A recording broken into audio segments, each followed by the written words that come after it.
हिमाल देख्न सक्नुहुन्छ।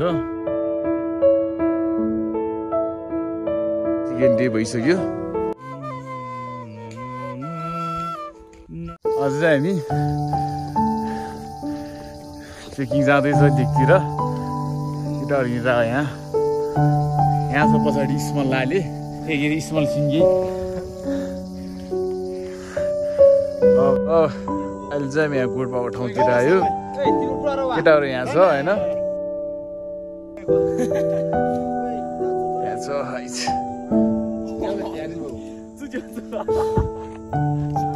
भाइ चाहिँ बाटो चाहिँ डेन्जर छ। यस्तै बाटोहरू हिँडेर जानुपर्छ। गाह्रो चाहिँ रहेछ उही हल्का डेन्जर चाहिँ हुन्छ कि। केटाहरू फेरि आउँदैछ लाली। यस्तो राम्रो ठाउँहरू अब सुरु भइसक्यो हाम्रो। अझै भन्दा नि राम्रो ठाउँहरू देख्नु।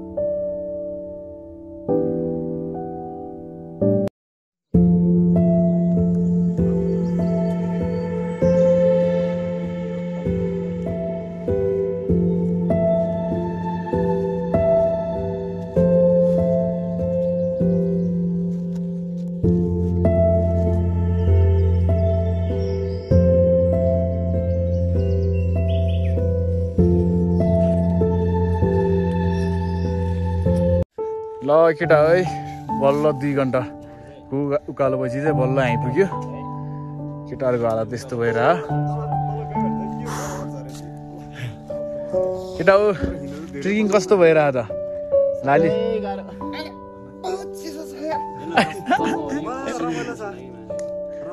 ल रमाइलो भइरह। यहाँ माइला काख चाहिँ अहिले हल्का गाह्रो भइरह। अब चाहिँ अझै छ 1-2 घन्टा जति।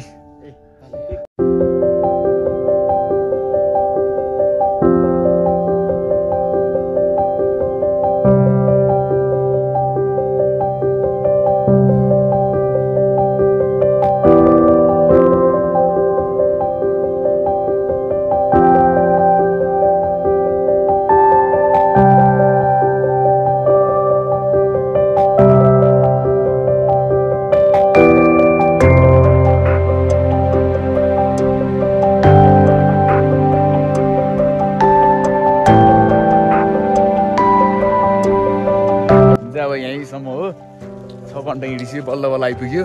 गाइज है हिमाल देख्न सक्नुहुन्छ। यस्तो छ यहाँ चाहिँ चारै ठाउँमा हिमाल छ। अहिले चाहिँ उस्तो लागेर देखाएन त्यतै छ। हामी चाहिँ अब बस्ने ठाउँतिर जान्छु। हामी चाहिँ यहीँसम्म हो। लगाइ चाहिँ हेर्दै गर्नु।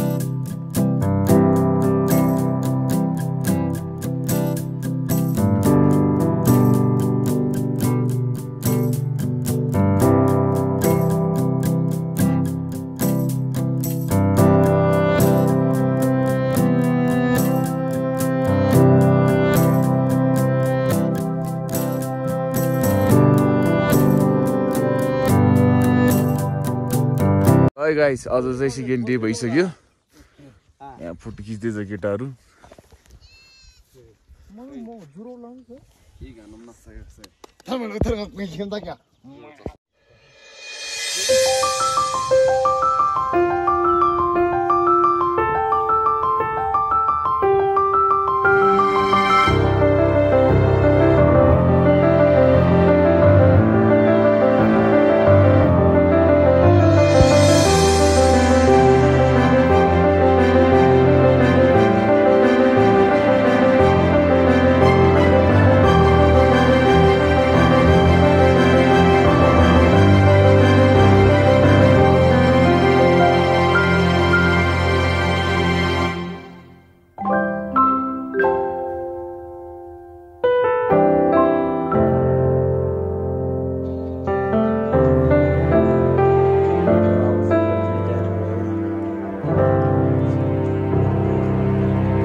हामीले यहाँ आउँदा आउँदा यहाँ एकजना बाँसुरी बजाउने सोल्टी पनि भेटिसकेको छ उसको प्रस्तुति